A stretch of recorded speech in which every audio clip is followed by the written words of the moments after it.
가 있을 뿐이지. 그래서 오늘 허리에 대해서 이 척추 명의를 모시고 어떻게 우리 생활 좀 바르게 해서 허리병으로부터 좀 해방될 수 있을까를 말씀 들어보겠습니다. 서울 아산병원 정형외과의 이춘성 교수님이십니다. 박수로 맞이해 주십시오.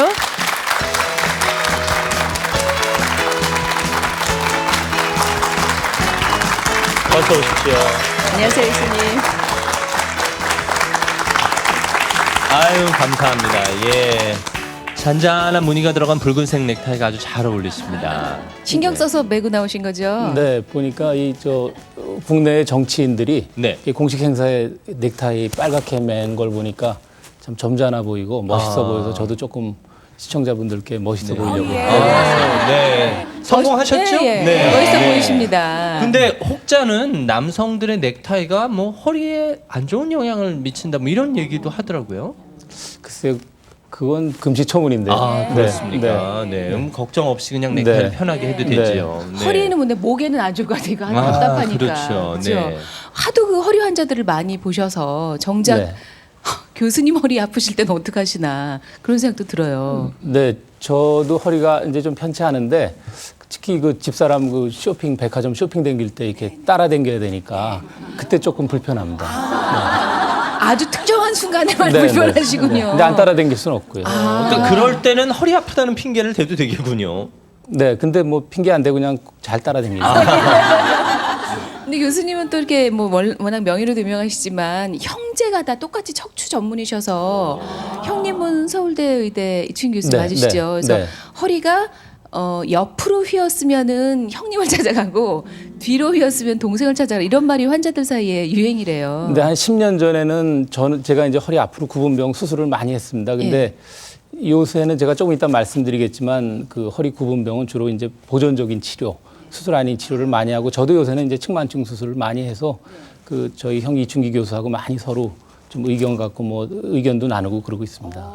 그럼 형제가 집에서 만나서도 늘 수술 얘기, 치료 얘기 이런 거 하세요? 허리 얘기 뭐. 집에서는 아주 그런 얘기 안 합니다. 흔히 왜 꼬부랑 할머니병이라고 하는 증세를 우리 세계 학회에 보고하신 분입니다. 우리 교수님께서. 근데 어르신들이 웬만하면 허리가 다 아프시거든요. 네. 근데 그 어르신들이 수술하면 날 수 있겠지.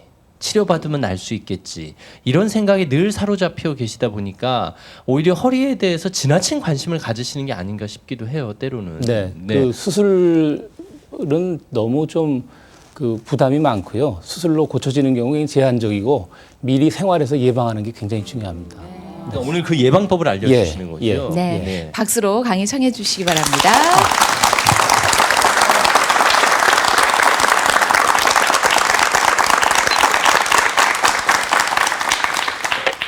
많은 분들이 허리병이 왜 이렇게 요새 늘어나나 궁금해하고 또 이렇게 걱정들 하시는 분이 많은데 그 허리병이 늘어나는 이유는 아주 간단합니다. 그 사람들의 수명이 늘어나기 때문입니다. 나이가 들어서 수명이 늘어나서 장수하게 되는 분들은 근골격계 질환을 뭐 피할 수가 없는데 제가 보기에는 세 군데 중에 한 군데인 것 같습니다. 허리가 아픈 분들, 무릎 관절이 아픈 분들, 최근에 이 어깨 아픈 분들이 꽤 늘어났습니다. 그래서 나이가 들면은 이 세 군데 중에 한 군데 또는 두 군데 이렇게 아픈데 저도 조금 전에 말씀드렸듯이 허리가 조금 아프기 때문에 신경이 좀 쓰여서 헬스클럽에 가서 일주일에 한 두세 번 정도 꼭 운동을 하고 있습니다. 자, 이렇게 허리병을 여러분들이 잘 알아야 되는 이유는 우선 나이가 들면 누구나 피할 수 없다. 두 번째는 허리병에 있어서는 우리나라 의료의 어떤 분야보다 잘못된 치료, 과잉 치료, 상술, 뭐 상업적인 치료들이 굉장히 활개를 치기 때문에 여러분들이 허리병을 잘 모르면은 굉장히 손해를 볼 수 있습니다.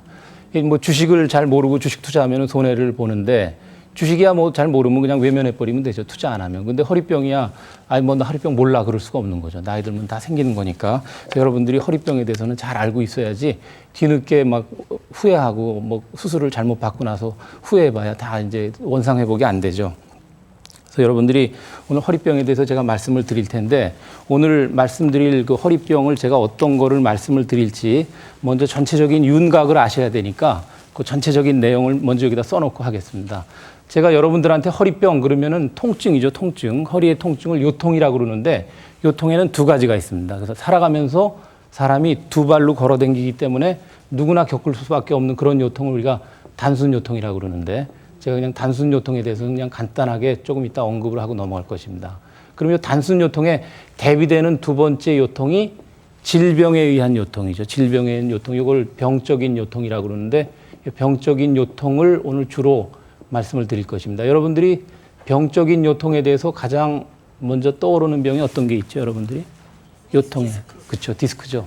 첫 번째 허리 디스크에 대해서 제가 말씀을 드릴 텐데 아마 제가 말씀드리는 시간의 한 절반 이상을 허리 디스크에 대해서 말씀을 드릴 텐데 그건 허리 디스크가 뭐 그만큼 중요하다라는 것보다는 허리 디스크의 원칙, 치료 원칙, 진단 방법, 접근 방법 이런 거를 아시면은 다른 척추 질환들은 쉽게 이해가 됩니다. 자, 허리 디스크 다음으로 또 혹시 아시는 병 기억나는 병 있으세요?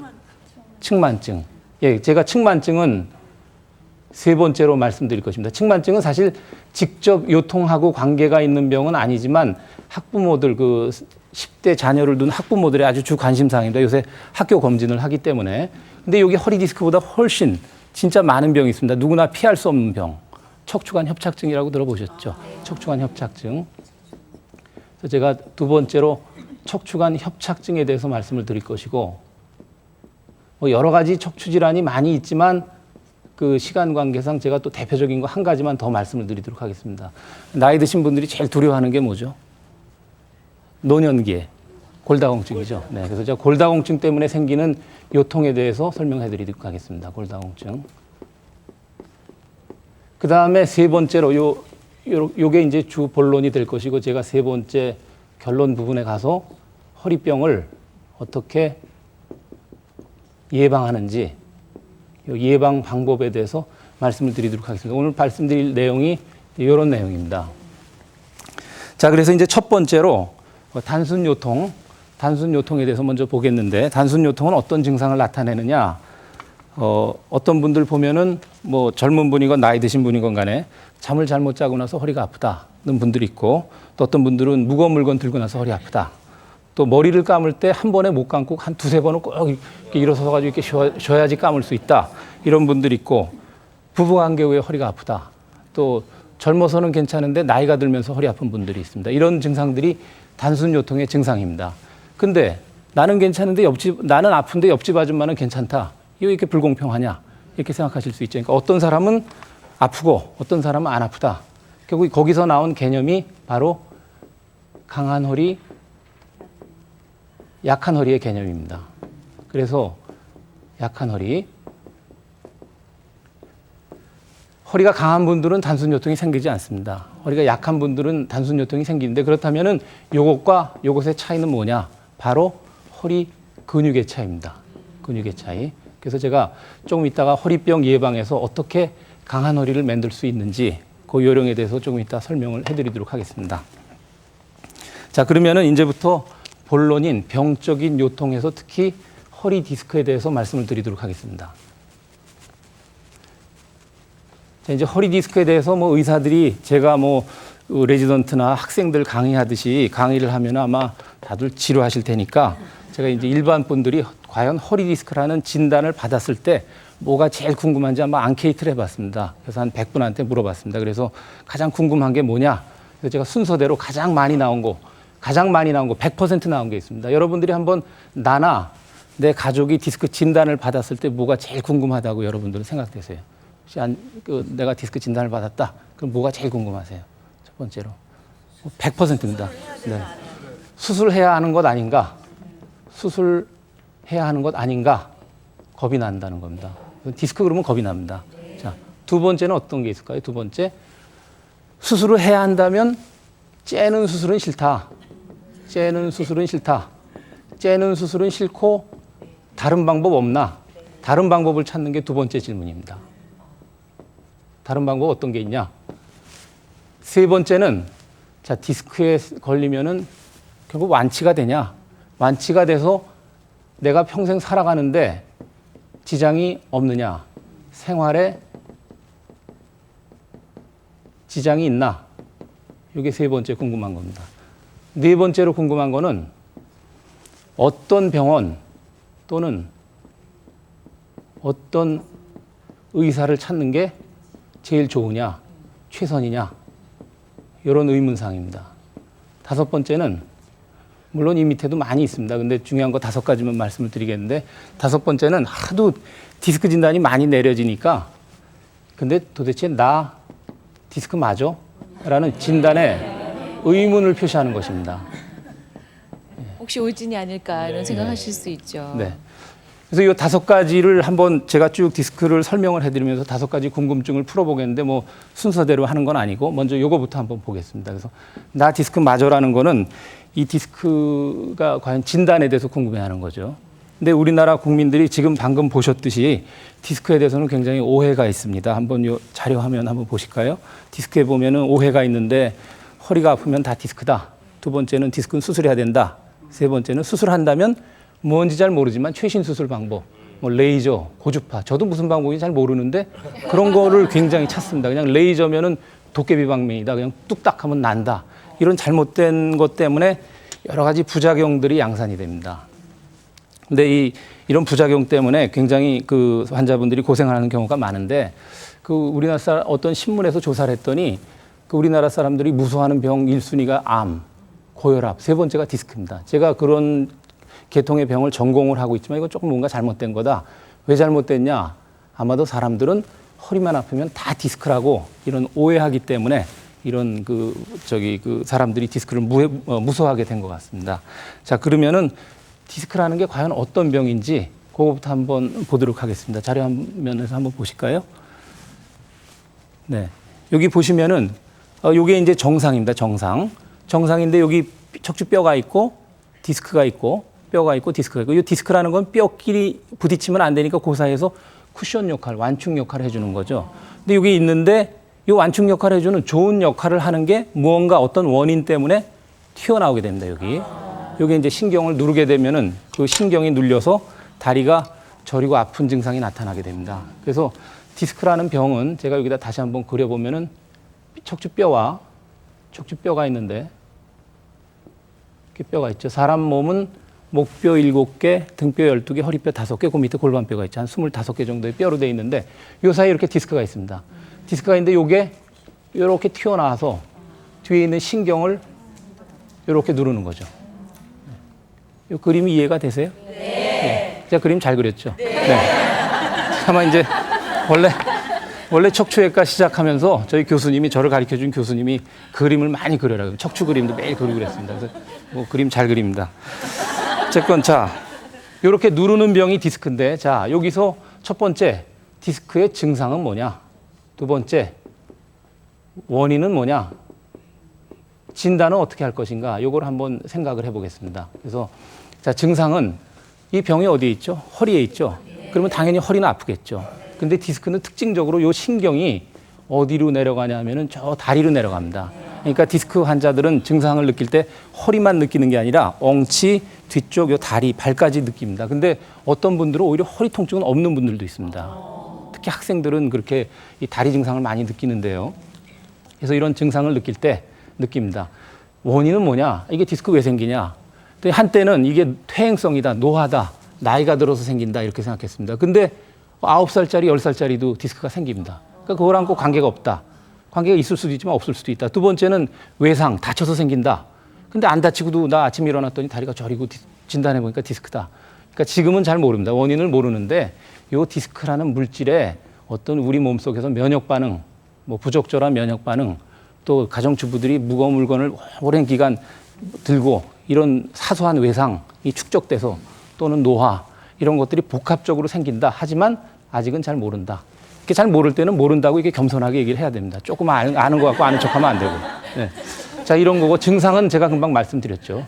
증상은 제가 금방 말씀드렸듯이 허리가 아프고 이렇게 다리가 저린 증상. 그 통증의 정도는 뭐 환자마다 조금 아픈 사람부터 뭐 아파가지고 고개도 못 드는 사람이 있습니다. 그런 다양한 통증을 나타내는데 자, 이제 그러면은 나 디스크 맞아. 진단에 대해서 한번 말아보겠습니다. 여러분들 디스크 진단하려면은 이제 지금 증상도 보고 의사가 뭐 진찰도 하고 두들겨도 보고 이러다가 진단 확진을 내리기 위해서 뭘 해야 되죠? 확진을 위해서는 정밀 검사를 해야 됩니다.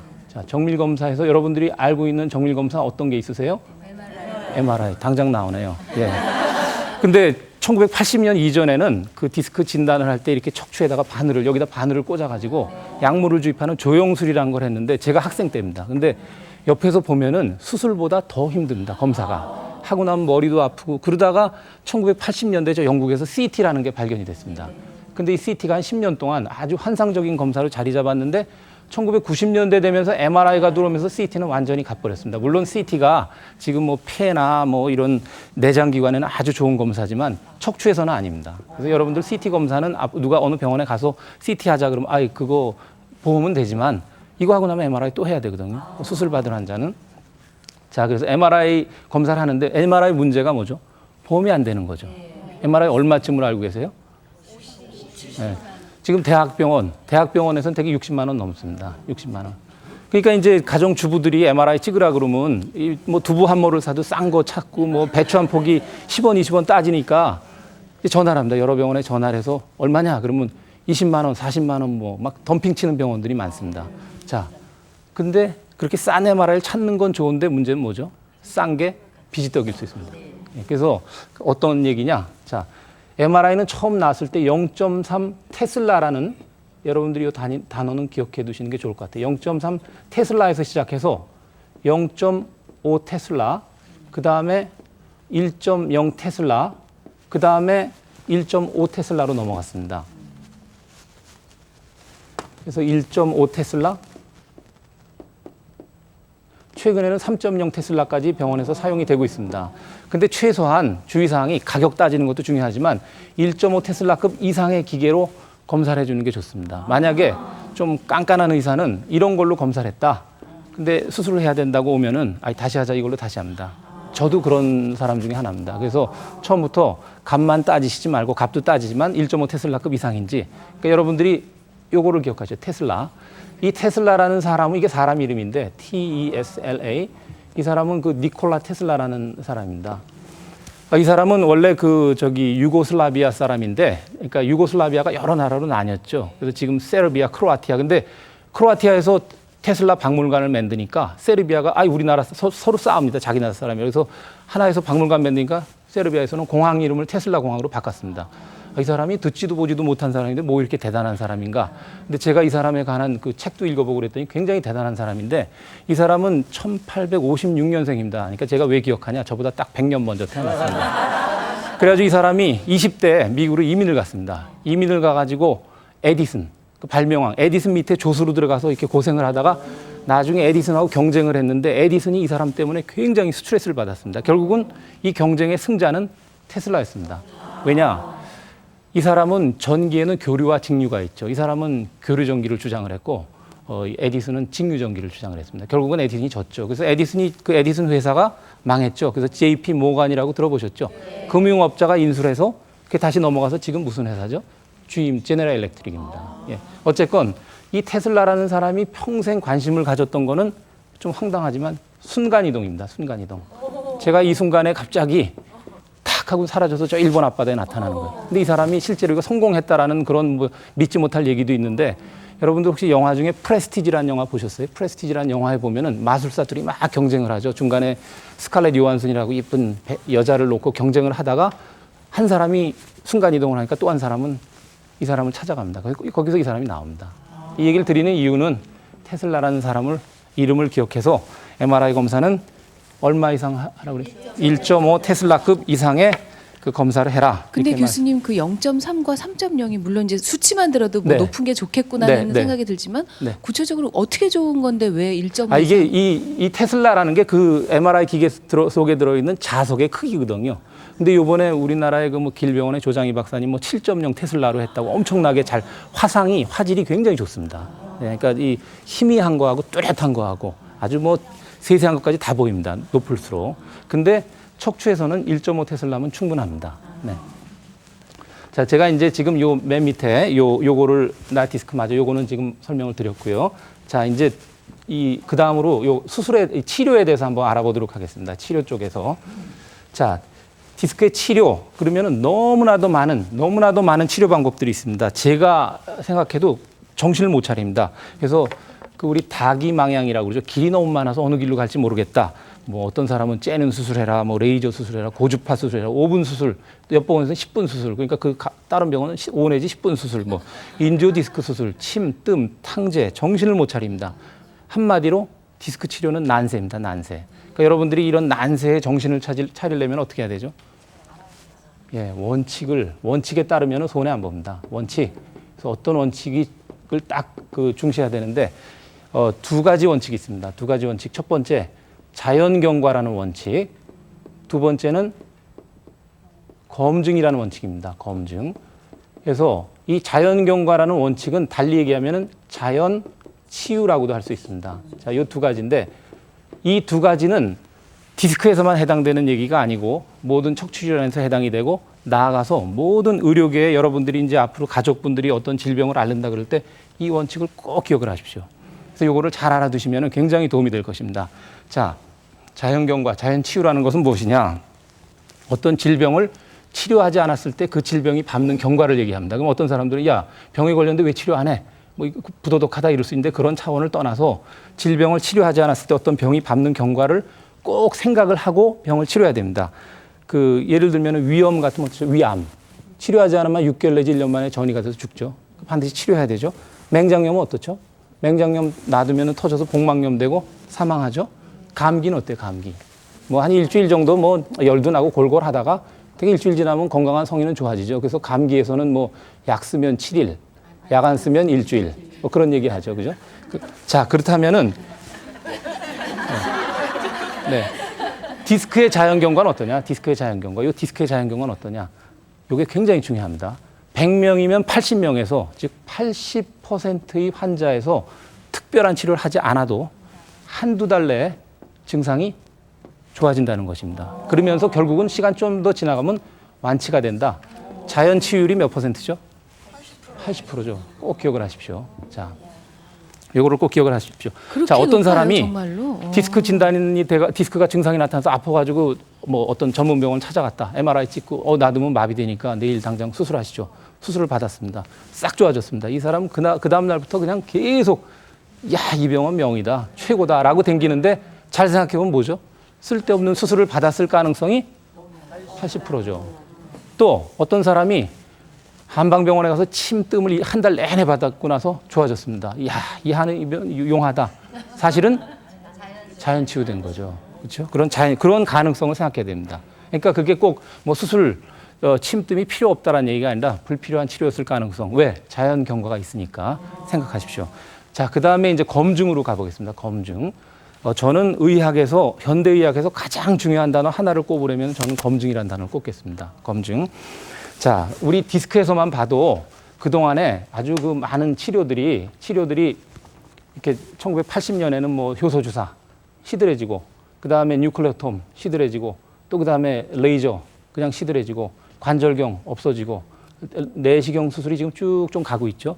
이렇게 어떤 치료가 사용되었다 없어지고, 없어지고, 이건 쉽게 얘기하면 검증되지 않은 상태에서 사용되었다는 얘기죠. 그죠? 그러니까 이거는 이런 바람직하지 않습니다.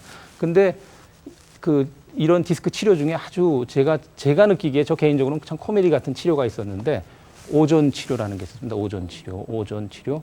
이거를 오존을 오줌이 아니라 오존입니다. 네, 오존.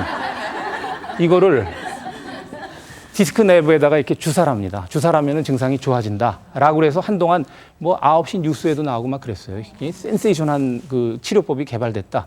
근데 지금 완전히 없어졌죠. 전혀 사용도 안 되고 말도 안 된다 그랬는데, 저는 이걸 보면서 어떤 농담이 생각이 나는데, 어떤 곤충학자 농담이 생각이 납니다. 어떤 곤충학자가 실험을 했습니다. 벼룩을 갖고 2단계 실험을 했습니다. 그래서 벼룩을 갖고 실험을 하는데 벼룩한테 1단계 실험에서 뛰어 그러니까 벼룩이 톡톡 뛰었습니다.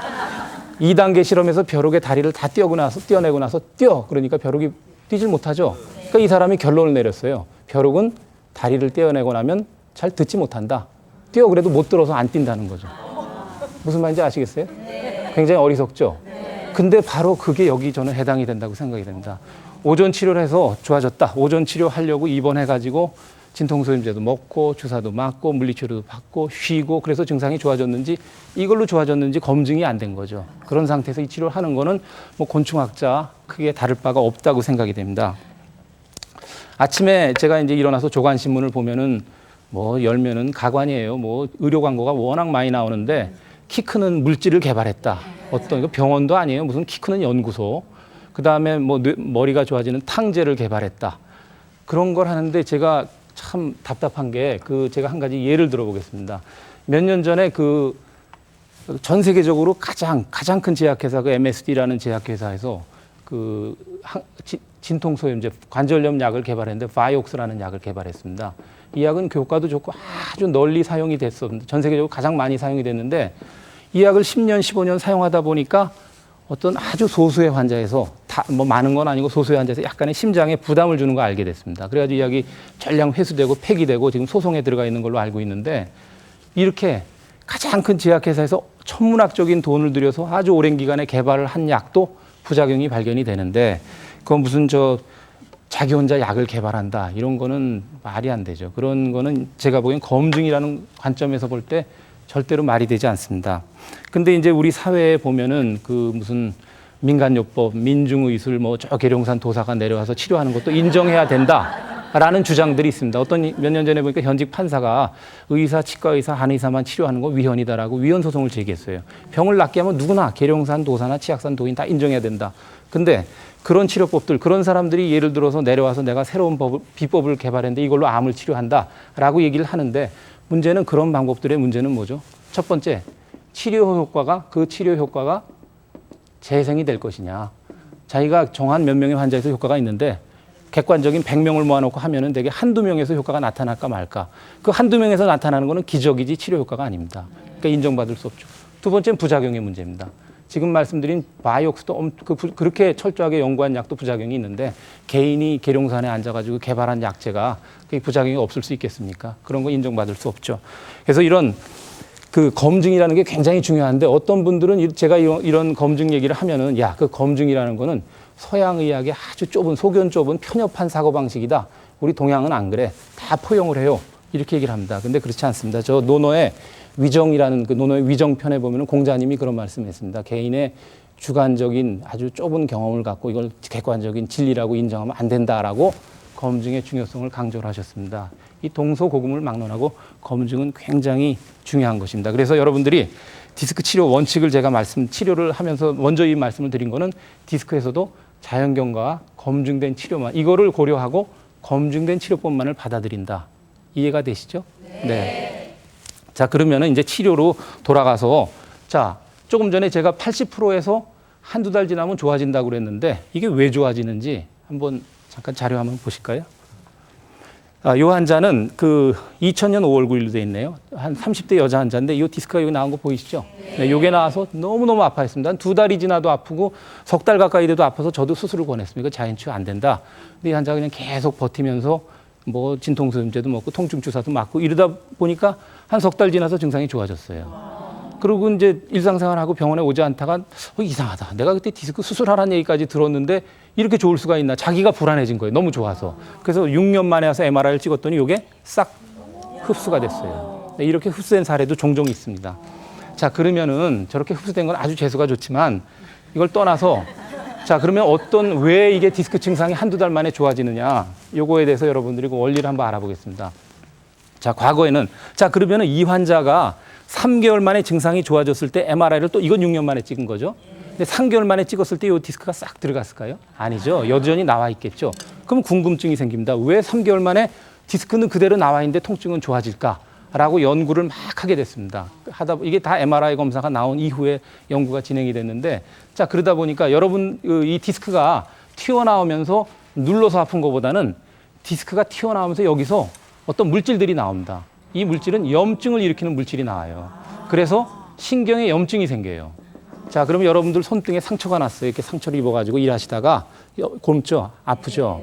근데 아픈 게 몇 년 가나요? 일주일이면 낫죠. 왜 낫죠? 우리 몸에서 소염물질이 만들어지죠.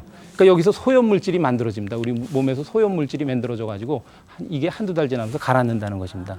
그러니까 아픈 사람한테 기다려. 한두 달 지나면 소염물질 나와서 안 아파. 기다리라고 그런 거보다는 강력한 소염물질이 있죠. 뭐죠? 강력한 소염물질. 지난주에 여기서 강의에 나왔었는데 부신 때 나왔었죠. 스테로이드죠. 스테로이드를 여기다 주사를 해줍니다.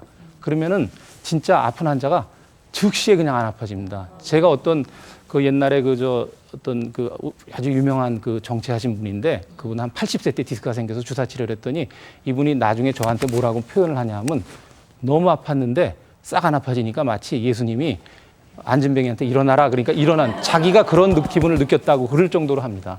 그래서 이 스테로이드 주사를 사용하는 거 이런 치료를 뭐라고 하죠? 요새 통증 클리닉 치료죠. 스테로이드를 쓰는 거. 물론 이 스테로이드 좋다고 계속 쓰면 이거 큰 문제가 생기죠. 이게 바로 운동선수들 금지 약물인 건 아시죠? 많이 쓰면은 우선 혈당이 높아지고 저 혈압도 높아지고 골다공증도 생기면서 결국은 사망에 들어가죠. 그래서 그런 건 조심해야 됩니다. 자, 그러니까 자 이제 디스크의 이제 원칙도 알았고 다 알았는데 치료에 대해서 한번 보겠습니다.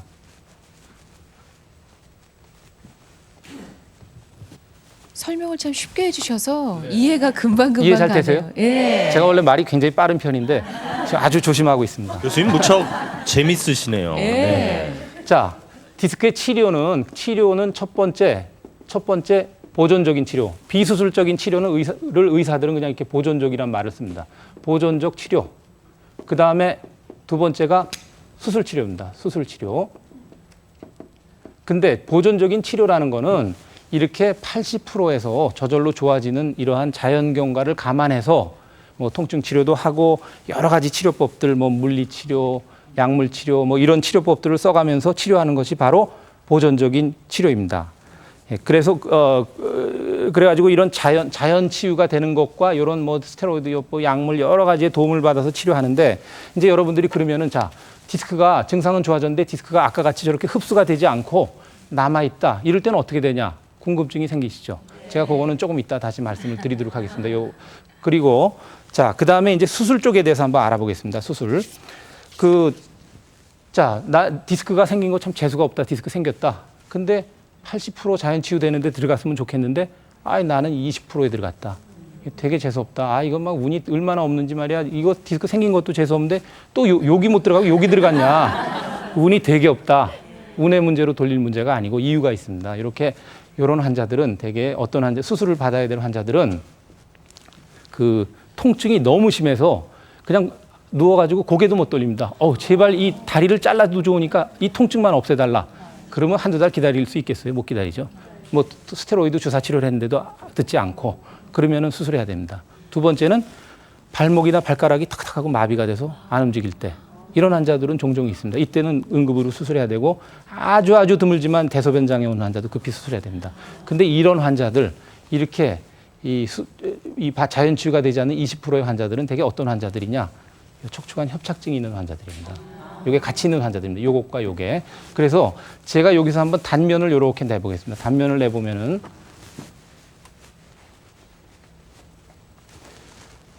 내보면은 척추뼈가 이렇게 있고 그다음에 여기 척추가 단면을 내면 이렇게 생겼습니다.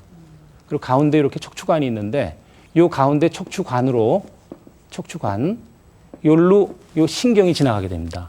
척추관. 요 관의 넓이가 지금 보니까 요만하죠. 그죠? 근데 이게 넓은 사람이 있고 좁은 사람이 있어요. 넓은 게 좋겠어요? 좁은 게 좋겠어요? 넓은 게 좋죠. 이거 너무 넓다고 문제되지 않습니다. 근데 체격은 커도 키도 커도 척추관은 조그만 사람이 있습니다. 그러니까 애기들 태어날 때 쌍꺼풀 없다고 엄마 막 울고 이런 사람 봤는데 그 뭐 척추관 이런 것도 문제 많은데 뭐 쌍꺼풀한테 따집니까? 네. 자, 근데 이렇게 척추관이 넓은 사람은 디스크가 이렇게 튀어나와도 잘 낫습니다. 자연 치유가 되는데 척추관이 좁은 사람은 조그만한 디스크가 나와도 안 낫습니다. 그래서 수술 쪽으로 가야 됩니다. 그러니까 여러분들이 수술 다 해야 되느냐 이제 아닌 거 아시겠죠? 자, 그다음에 어떤 환자 수술 받느냐? 척추관 협착증인 환자가 대개 수술을 받는다라는 걸 알게 됐습니다.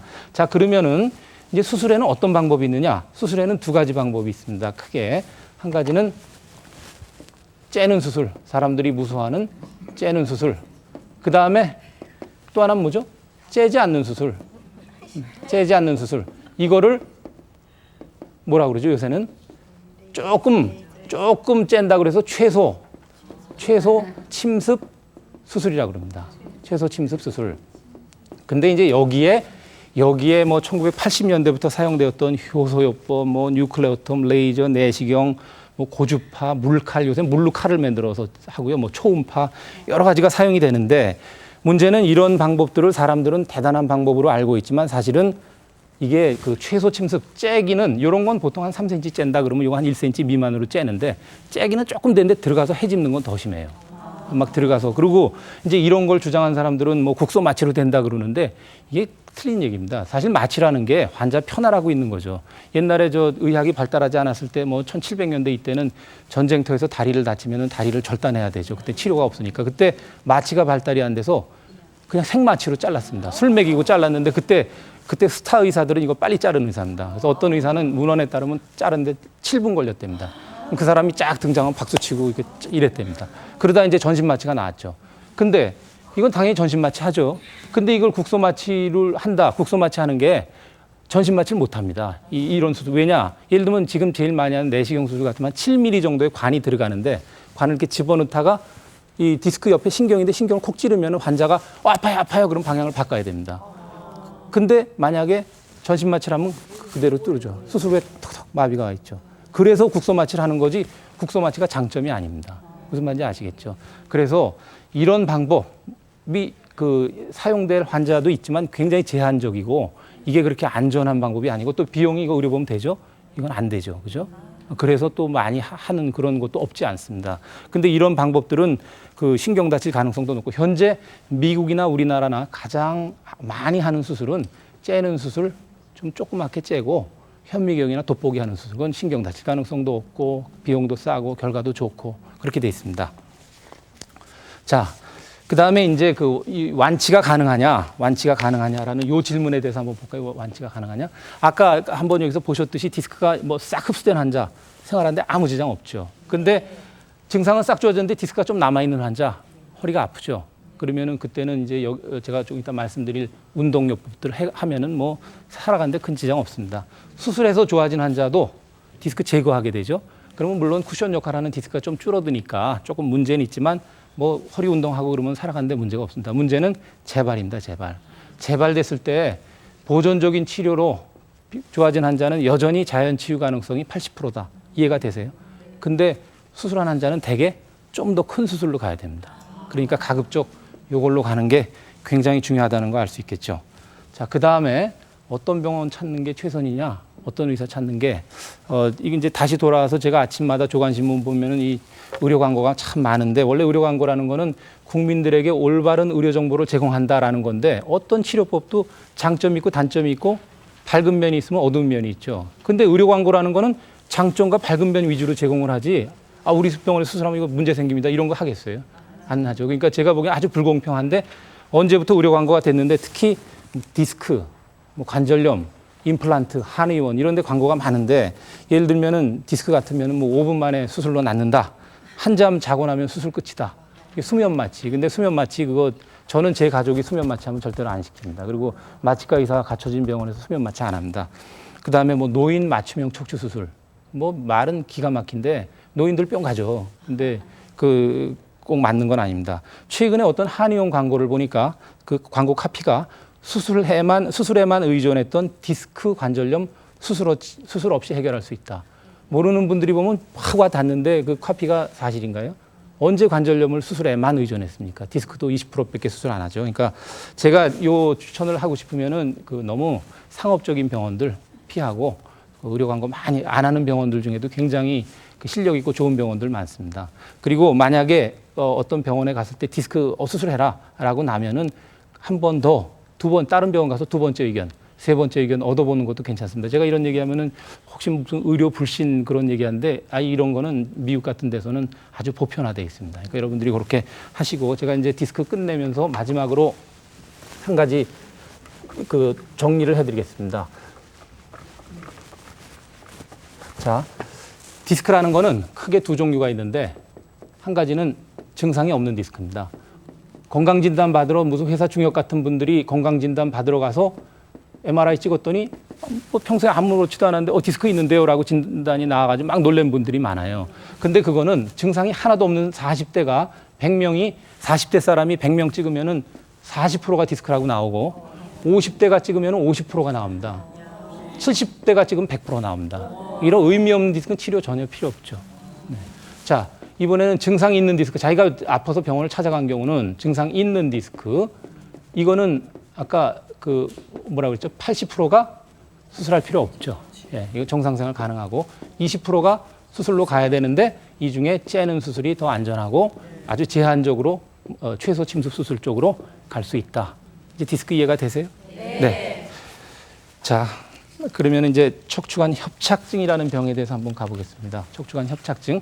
이제 척추관 협착증은 아까 제가 그림으로도 척추관이 어떤 건지 보여드렸으니까 이제 금방금방 다 설명이 될 텐데 어떤 분들은 태어날 때 척추관이 좁게 태어나는 분이 있고 넓게 태어나는 분들이 있죠. 근데 그 척추관은 그 주변의 뼈들이 나이가 들면서 얼굴에 주름살이 생기듯이 이렇게 자라 들어옵니다. 척추관 주변으로 주변의 뼈들이 이렇게 자라 들어오기 때문에 저도 나이가 뭐 70, 80대면 척추관 협착증을 피할 수가 없습니다.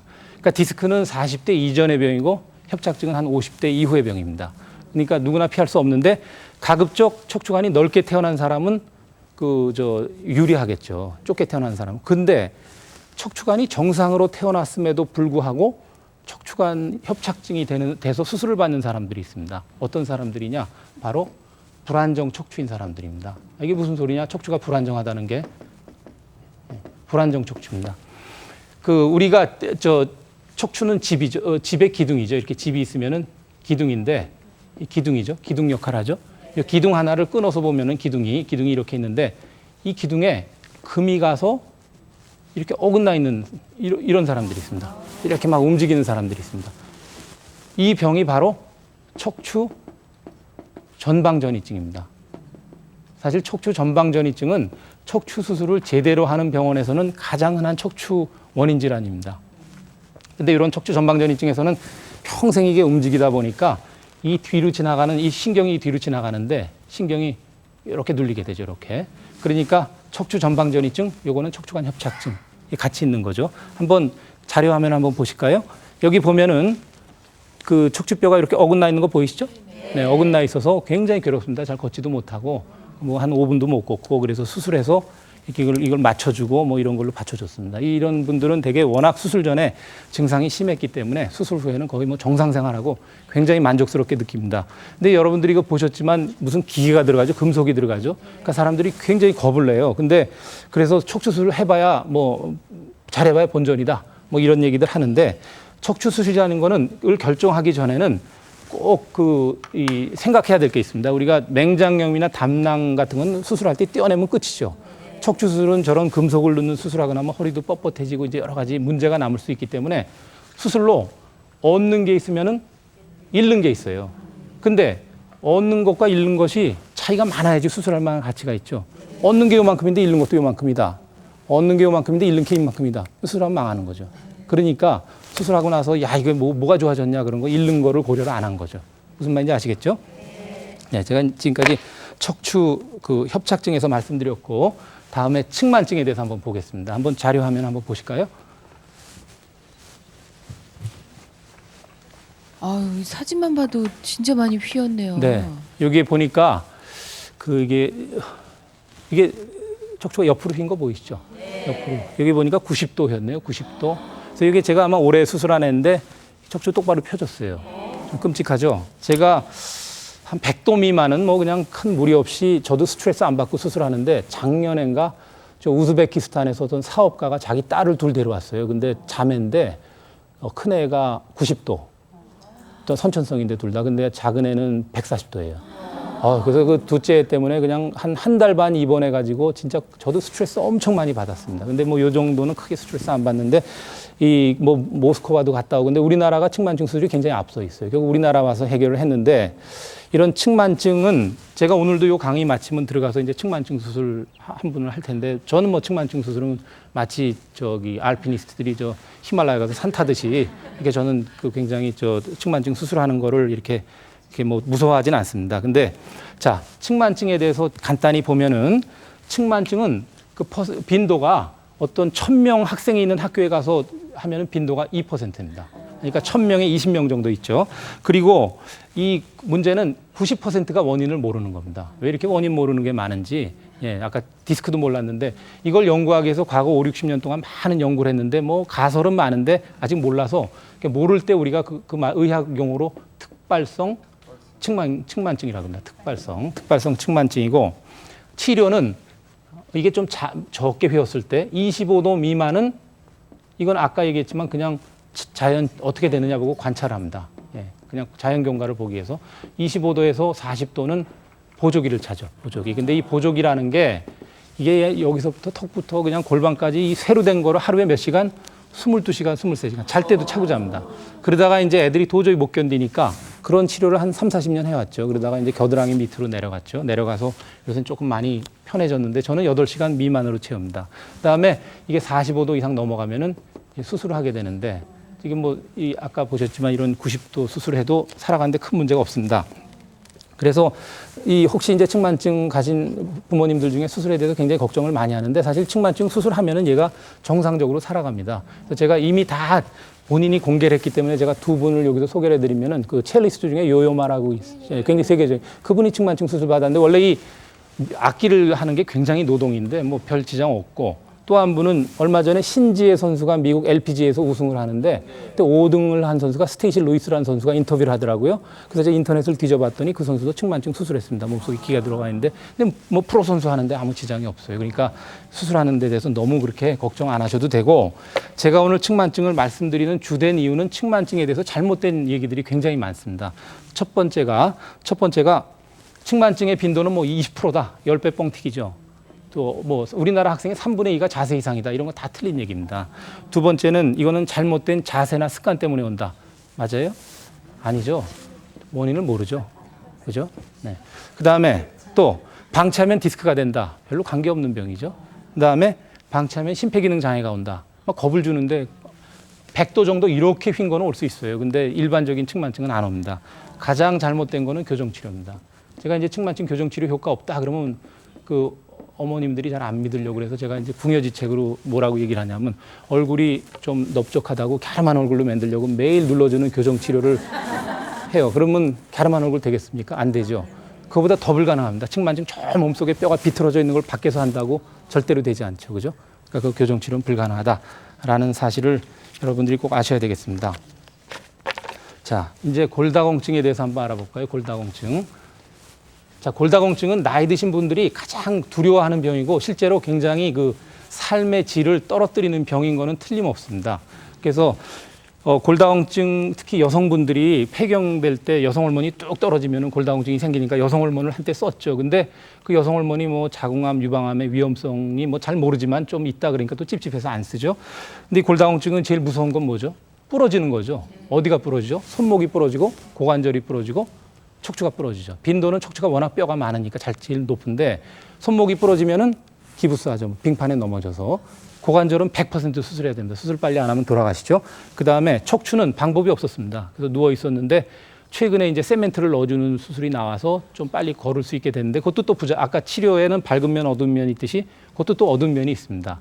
어쨌건 그런 골다공증은 아무리 그 어떤 할머니가 학벌도 좋고 돈도 많은데 골다공증 골절 생기면은 삶의 질이 굉장히 떨어지고 막 의존하게 되고 우울증 생기고 그렇습니다. 그래서 골다공증을 어떻게 하면은 예방할 수 있는지 제가 3가지로 말씀드리겠습니다. 첫 번째, 운동.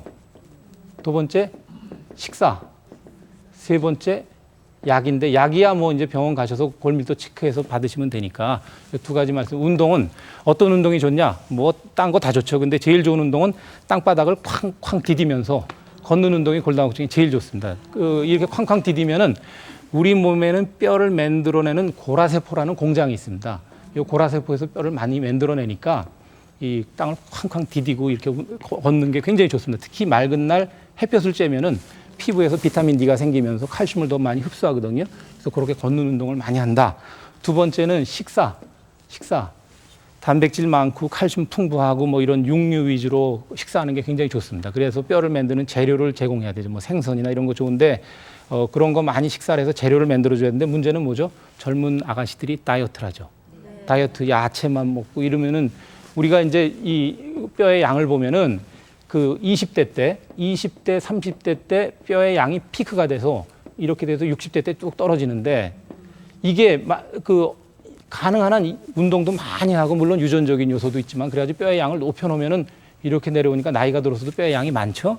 근데 다이어트 한다고 그래가지고는 뼈의 양을 그냥 뭐 요만큼만 만들어 놓으면 골절이 생기죠. 그러니까 젊은 아가씨들이 이렇게 너무 모양만 생각해서 다이어트 하는 거. 이 다음에 나이가 들어서 땅을 치고 후회를 해도 그때 간 방법이 없습니다. 자, 그 다음에 이제 제가 그 허리병 예방 방법에 대해서 말씀을 드리겠습니다. 제가 너무 빠르지 않은가요? 괜찮으세요? 네. 해주실 말씀이 많으셔가지고 교수님 네. 마음이 급하신 것 같아요. 네. 허리병을 예방하는 방법 두 가지로 얘기를 하겠습니다. 한 가지는 운동, 또 한 가지는 생활 습관. 네, 두 가지로 말씀을 드리겠습니다. 자, 운동에는 크게 어떤 운동을 해야 되는지, 어떤 운동을 하지 않아야 되는지 그 운동에는 두 가지가 있습니다. 한 가지는 허리 운동, 또 한 가지는 일반 스포츠가 있죠. 그죠? 그냥 먼저 말씀드리면 일반 스포츠, 뭐 등산, 조깅, 자전거 타기, 뭐 테니스 치고, 뭐 허리를 돌리니까 골프는 안 된다. 그런 거 다 괜찮습니다. 다 좋은데 단 반드시 허리 운동을 하면서 하라는 것입니다. 그래서 허리 운동에는 크게 두 종류가 있죠. 한 가지는 힘을 기르는 운동, 근력을 길러주는 운동, 그러니까 힘을 길러주는 운동이죠. 그죠? 또 한 가지는 유연성을 길러주는 운동입니다. 유연성. 아까 제가 맨 처음에 시작하면서 강한 허리라고 말씀드렸는데 강한 허리는 힘만 강해서는 안 되고 반드시 부드러워야 됩니다. 너무 강하면 또 부러지죠.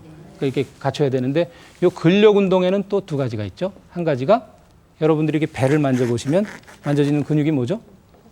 복근이죠. 뒤쪽을 만져보면 만져지는 근육이 신전근이라고 합니다. 허리를 펴주는 근육. 예, 신전근. 이 두 가지 근육이 있는데 우리 요 지금 자료 화면에 보시면은 돛담배에 마치 요게 복근이고 신전근입니다. 그래서 이 두 가지가 잘 균형을 이루고 있어야 돼요. 그래서 돛담배에 돛이 있는데 복근, 신전근이 잘 균형을 이루고 있어야 되는데 요거를 균형 있게 강화를 시켜야지 어느 한쪽이 약해지거나 그러면 돛대가 이렇게 기울어지죠. 그러니까 요거는 잘 균형 있게 한다. 또 근력만 기르지 말고 반드시 유연성을 같이 길러야 된다. 그리고 이런 상태에서 일반 스포츠는 무방하다. 그러니까 근데 요 근력과 유연성을 어느 정도 할 것이냐. 젊었을 때 한 30대에는 요거를 뭐 한 근력 운동 6, 유연성 4 이렇게 하면 되고 한 40대 되면 한 5대 5. 저는 50대인데도 아직 5대 5로 하고 있습니다. 네. 그다음에 뭐 나이가 70대가 되면 요거 한 3 또는 2, 3. 요거는 7, 8. 무슨 원리인지 아시겠죠? 그래서 스트레칭 운동이죠. 이걸 많이 하는 게 좋다. 근데 이제 어떤 분들은 이런 운동을 하게 되면 허리가 더 아프다. 막 조금 아파서 운동센터 가서 운동했더니 약을 안 먹으면 못 견디게 아프다라고 얘기하시는 분들이 있습니다. 그건 뭐냐? 운동을 할 때 우리 양복에 맞춤 양복 있죠. 또 하나는 기성복 있죠. 운동을 기성복 맞추듯이 운동센터 가면은 기성복에 맞추듯이 자기네가 짜놓은 운동 프로그램에 와서 맞춰라. 이거 막 시키고 요거는 요번에 근력 강화시키는 기계니까 앉아라 그러고 막 시키고 이렇게 되면 허리 백발백중 아픕니다. 그러니까 복근 운동 여러 가지 중에 한 가지 해보고 아프다. 그런 걸 버리세요. 요건 좋다. 택하세요. 그래가지고 요거 한 서너 가지 만들고 신전근 운동도 여러 가지 중에 다 한 번씩 해보고 자기한테 맞는 거 서너 가지 택하고 스트레칭 한 10가지 택해서 자기만의 운동 맞춤 프로그램을 갖고 있어야 됩니다. 그러면 운동하시는데 큰 문제가 없습니다. 자, 그 다음으로 이제 생활 습관에 대해서 보겠습니다. 생활 습관. 생활 습관에서 허리 아픈 사람들 허리병 예방하려면 제일 중요한 게 첫 번째가 뭐 같아요? 자세. 무거운 물건 드는 게 제일 나쁩니다. 무거운 물건 드는 거 굉장히 나쁘고 그 다음에 또 애기 안아주는 거. 이게 굉장히 특히 애기를 앞으로 안아주는 거는 허리에 독입니다. 그러니까 애기를 꼭 안아줘야 된다 그러면 뒤로 이렇게 엎는 게 낫고 가급적 애기 안아주는 건 피하는 게 좋다. 요거만 피해도 그 허리 아픈 거 피할 수 있습니다. 두 번째, 굉장히 중요한 얘기인데 쪼그리고 앉는 습관을 피하십시오. 쪼그리고 앉는 습관. 쪼그리고 앉는 게 이게 굉장히 나쁩니다. 저 시골에 가면은 시골의 그 아주머니나 그 할머니들이 아침에 논밭에 일하러 나가시죠. 일하러 나가가지고는 나가서 그냥 논밭에 쪼그리고 앉아서 계속 일하고 점심때 일어나서 이렇게 일어나가지고 식사하고 또 이렇게 쪼그리고 앉죠. 그렇게 평생을 하다 보면은 어떤 일이 생기냐 하면은 자 이렇게 사람이 있고 이게 목이죠. 등, 허리, 골반, 이게 무릎이죠. 자, 요게 등이 뒤로 이렇게 돼 있고 이렇게 돼 있는데 아까 여러분들 등 뒤에 있는 신전근 있죠. 신전근이 다 망가집니다. 그래서 복근은 탱탱하게 살아있는데 신전근이 너덜너덜해집니다. 실제 MRI 찍으면은 신전근이 없습니다. 그런 분들. 그래가지고 이게 다 망가지니까 이 커브가 반대로 변합니다. 반대로 이렇게 해서 이렇게 바뀝니다. 그래서 요 병이 바로 그 요부변성 후만증. 아까 처음 시작할 때 그 말씀하셨던 요부변성 후만증이라는 우리나라 중노년 여성 허리 굽는 병. 근데 이 병은 이 원인은 딱 한 가지입니다. 꼬부리고 앉는 생활에서 그렇습니다. 그래가지고 이런 분들은 이제 허리가 꼬부라지니까 이렇게 되니까 어떻게 하죠? 앞을 보려니까 가슴을 내밀고 어깨 제끼고 이러고 걷습니다. 근데 제가 얼마 전에 김포에 한번 가봤더니 김포 그 시골에 제 눈에 너무너무 많이 띄는 거예요. 그래서 야, 안타깝다. 저분들 이거를 교육이 됐으면은 저런 거 예방할 수 있었을 텐데 그런 생각이 듭니다. 이게 또 시골 분들만 아니라 그저 도시에 사는 분들도 그 도심에 사는 분들도 방바닥에 앉아서 콩나물 다듬고 이런 거 하지 마시고 식탁에 앉아서 하십시오. 식탁에. 그리고 의자 생활을 하는 미국에는 이 요변성 후만증이라는 병 자체가 없습니다. 그러니까 이거를 수술로 고친다. 제가 뭐 한 15년 전에 수술로 고치고 뭐 이런 것도 했는데 제가 이번 주 화요일 날도 한 번 했는데 피 한 15개 들어가고 8시간 수술했습니다. 그러니까 절대로 이런 거 하지 마시고. 그러면 농사일 하시는 분들은 어떻게라도 좀. 네, 그게 굉장히 중요한데요. 그러니까 누군 쪼그리고 앉아서 하냐, 일하려니까 할 수 없지. 그런데 쪼그리고 앉아서 일을 하게 되면은 한 15분에 한 번씩 일어나서 이렇게 스트레칭 쫙 해주고 한 5분 쉬시고 또 앉고 아니면 이런 얕은 의자 하나 놓고 앉고 좀 이렇게 생활 습관을 바꾸시는 게 굉장히 중요합니다. 그래서 중요한 말씀을 다 드렸고 또 이제 질문들이 꽤 있더라고요. 보니까 침대는 어떠냐? 그 허리 나쁜 사람들 침대는 뭐 딱딱한 거보다는 뭐 딱딱한 게 좋다 그러는데 저는 그냥 편안한 침대 사용하십시오. 베개는 조금 낮게 하는 게 좋고 어떤 분들은 운전을 오래 하면 어떠냐? 운전을 오래 하는 게 별로 안 좋죠. 그러니까 나는 서울에서 부산까지 주파한다 4시간 만에 쉬지 않고 그러지 마시고 1시간에 한 번씩 휴게소에 서서 스트레칭 쫙 해주시고 이렇게 하십시오. 그 다음에 뭐 하이힐 신는 거, 하이힐을 신게 되면은 요 허리에 전만곡이 커집니다. 그러니까 집안 결혼식 때문에 하이힐을 좀 폼나게 하려고 신고 싶으면 결혼식 끝나면 얼른 신발 갈아 신으십시오. 음식 있냐? 건강식품 있냐? 그런 거 없습니다. 아까 골다공증 예방하는 그런 음식들 드시면 될 것 같고 그 다음에 살찌는 거 나쁘죠. 살찌면 이 앞에 부담이 늘어나서 허리에 부담이 가죠. 그러니까 운동을 통해서 쏙 들어가게 만들고 그 다음에 그럼 복대 차서 들어가게 하면 어떠냐? 이건 독이죠, 독. 복대를 차면은 복근 신전근이 약해지니까 나이 80된 분이 차는 건 좋은데 젊은 사람들이 복대 차는 건 아주 독입니다. 제가 이제 다 말씀을 드렸고 그냥 마무리로 그 한두 마디 더 말씀드리면 어떤 분들 보면은 허리에 박사입니다. 박사. 그냥 하도 공부를 해서 의자 앉을 때 손 놓는 각도, 의자의 각도 막 연구 무지하고 침대를 끌 때는 뭐 밀고 땡기고 막 연구를 합니다. 그래서 저보다 더 박사입니다. 그래가지고는 생활하는데 아주 조심조심합니다. 뭐 물건 들 때도 무릎으로 들라고 그랬지. 무릎으로 들고. 이렇게 강박적으로 생활하는 거. 이 또 허리병이라는 게 스트레스, 우울증하고 관계 많거든요. 그렇게 하지 마시고 제가 뭐 다 말씀드렸지만 좀 뒤집는 얘기 같지만 허리 근력 강하게 한 다음에 좀 대범하게 그래 들어보니까 무거운 물건 들지 말랬는데 애기 안아줘야지 애기도 안고 좀 대범하게 생활하는 게 훨씬 좋을 것 같습니다. 그래서 나는 이 다음에 허리병 안 앓고 싶다라고 와서 막 진찰하는 분이 있는데 그냥 나이 들면은 50대 지나고 60대 되면은 허리병, 무릎병, 어깨병 온다. 그냥 자연스럽게 받아들이는 여유 있는 마음가짐이 아마 허리병을 예방하는 데 훨씬 더 중요할 것 같습니다. 제 강의는 이거로 마치겠습니다.